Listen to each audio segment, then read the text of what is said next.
We are going to take a dive into the Thirsty Sword Lesbians tabletop role-playing game book and see what this game is all about so that we can figure out whether or not this is right for you.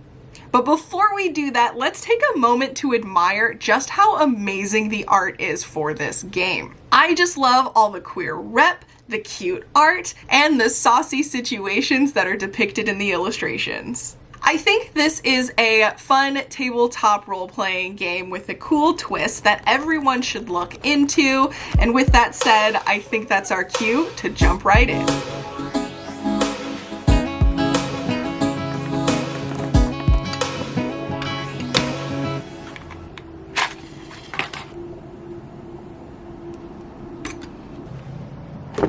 All right, let's get into it. So I haven't really had a chance to look through this yet, so we're going to look through it together. I did see that we have all of the people who participated in the project. So we've got the creator and the designer, April Kit Walsh, along with some contributors, a development consultant, and so on and so forth. So I like that. Then we have our table of contents and the introduction. Your thirsty sword lesbians may be fantasy heroes or may inhabit a galaxy of lesser swords and starships. Anywhere that swords cross and hearts race, thirsty sword lesbians are there.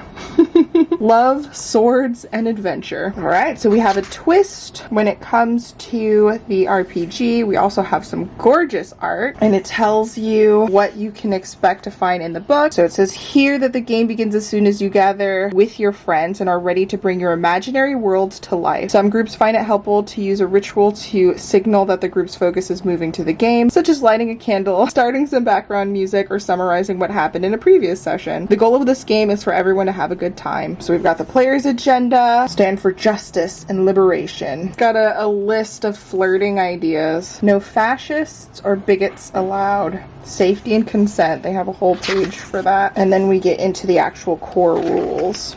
What it happens if you're defeated. Oh, also additional information on future pages. It kind of lets you know where you have to go, how you gain experience and advance throughout the game, and then it goes to the moves section. So as you can see, this is just gorgeous, and it looks like we have some playbooks. So information on making your own characters, which you can choose a playbook and then fill out the playbooks. And then they have some playbooks here as well. And it looks like there's a big part that involves relationships between characters. There's just a lot of awesome stuff here. Their aesthetics, their stats, their destiny, and then their moves and what you can expect if you're playing that type of character. Look at the art. Just absolutely gorgeous stuff in here. The Nature Witch, love it. This makes me so happy to see the diversity within the types of characters that we see. Just well put together illustrations. Like, there's a lot to love. And then there's so many informations here. All right, and now we get into the GMing of the game. You know, just reminders that you should be excited about the PCs and their stories. Make the world action-packed and perilous. Make adversaries appealing. Create space for the PCs to feel their feelings. And make the story vivid and personal. Then it talks about the moves that the GM has. Moves that the GM has based off of the different types of playbooks. Ooh, so we can do specific things based off of the specific type of characters people are playing. Information about NPCs. Advice for specific story elements. That's helpful. So if you've got relationship triangles, since this obviously is a game about relationships and love and connections. Couples with obstacles, relationship anarchy, mystery, intrigue, celebration, utopia, invasion. So it's got tips on a lot of different elements that you can expect. Custom GM moves for toxic powers trying to change the status quo. So many specific things to try and help you as a GM. Using conditions to build tension. A lot of this stuff is really useful. I imagine, in all honesty, that you can use some of this advice for RPGs outside of this. All right, and then information about the pacing and how to end the game. And then there's there's just an advanced GMing session. So when the dice go rogue, long form examples of play. That's nice. Give you some ideas, something to kind of go off of. Settings and adventure. I love the idea of collaborative world building. I play a lot of Dungeon World with some friends, and that has that interactive world building aspect, which I think is absolutely fantastic if you're with the right players. The following settings are tailor-made for Thirsty Swords Lesbian to dive into heroics and angst. So we have, I'm assuming, a couple of settings. So the Star-Crossed Galaxy, which it has